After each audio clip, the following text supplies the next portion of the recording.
बच्चों आज की कक्षा हमारी शुरू होती है। आज की कक्षा हमारी बीए पार्ट 1 और आपका चैप्टर है 5, जिसमें मैंने एक क्वेश्चन आपको कल भी करा दिया था। इसमें 5 में समुदाय का मैंने कल क्वेश्चन करा दिया था, तो इसमें 2-3 क्वेश्चन अच्छे बनते हैं, तो मैं सोच रहा हूँ कि आपको लगातार ये वाले क्वेश्चन में करा देता हूँ। चैप्टर का आपका टॉपिक था, नाम था समुदाय, समिति एवं संस्था।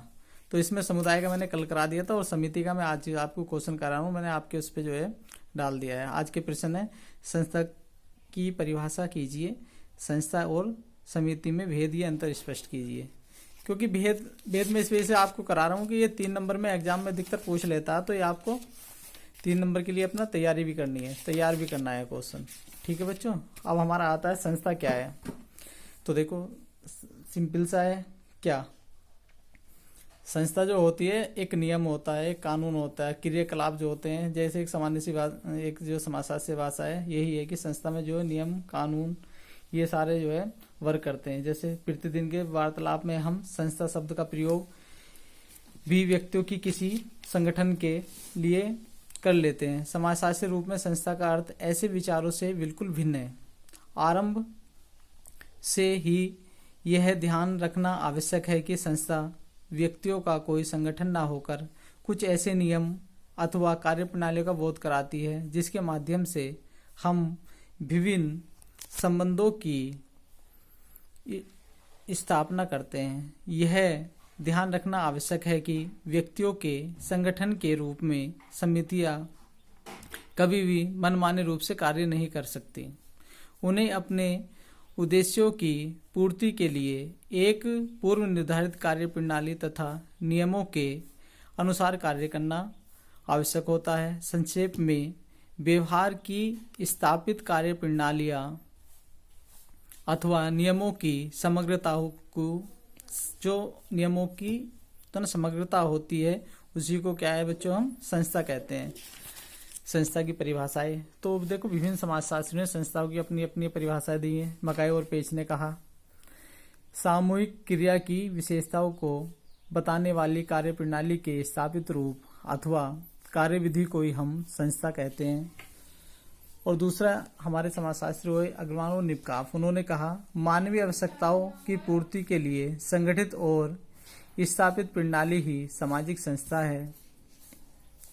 मेरिल एवं एलरिज समाजशास्त्री थे, उन्होंने अपने विचार प्रस्तुत किए। उन्होंने भी कहा कि सामाजिक संस्थाएं आचरण के वह प्रतिमान हैं जो मनुष्य की प्रमुख आवश्यकताओं की पूर्ति के लिए निर्मित हुए हैं।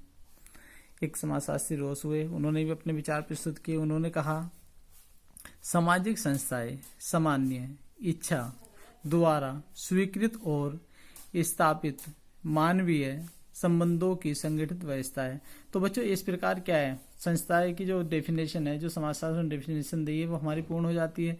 अब संस्था की तरह विशेषता है, तो संस्था की अपनी विशेषता होती है। क्या होता है, एक नियमों की तरह व्यवस्था होती है। जैसे मैंने अभी बताया था, समिति क्या होती है, समिति जैसे परिवार है, महाविद्यालय है, राज्य है, श्रमिक संगठन है, ये सारी समिति होती है।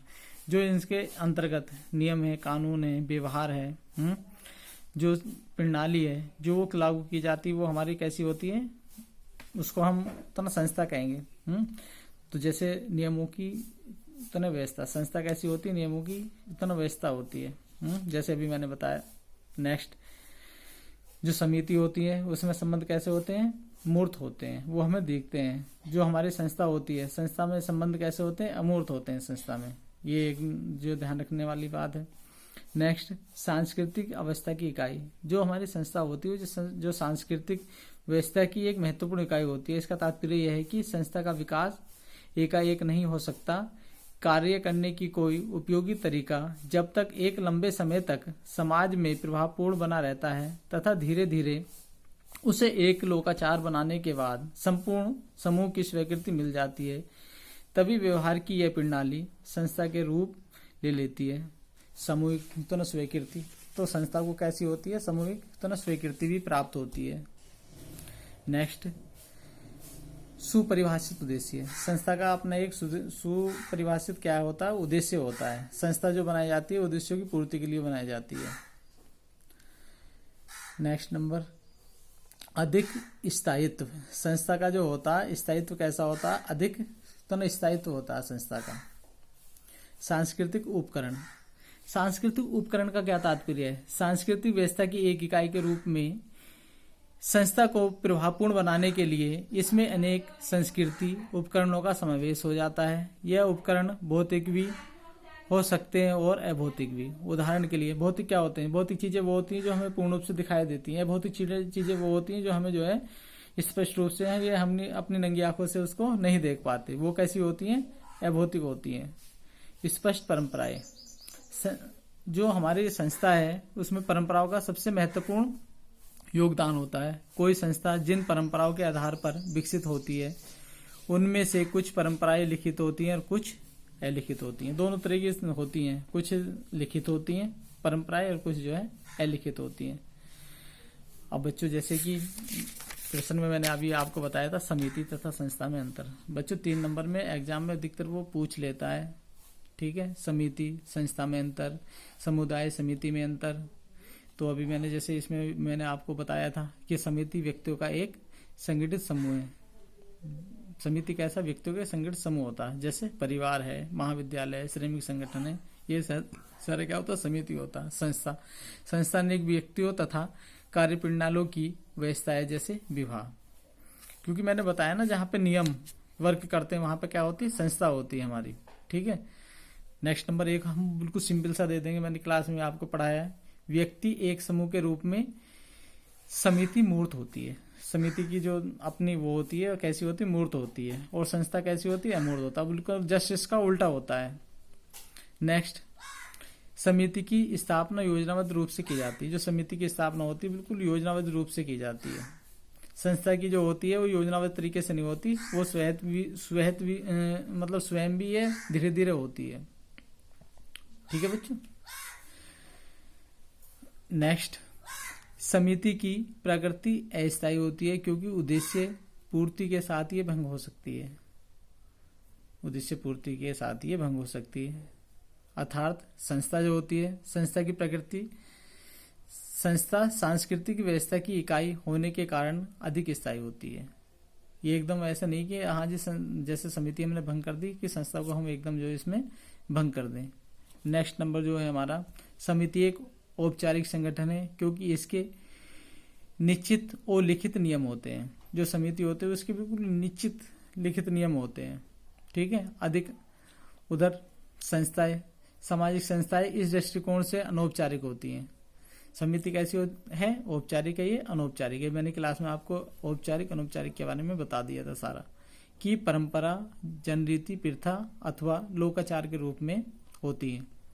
नेक्स्ट, समिति स्वयं में पूर्ण इकाई नहीं है। कारण यह है कि कोई भी समिति कुछ संस्था के बिना कार्य नहीं कर सकती।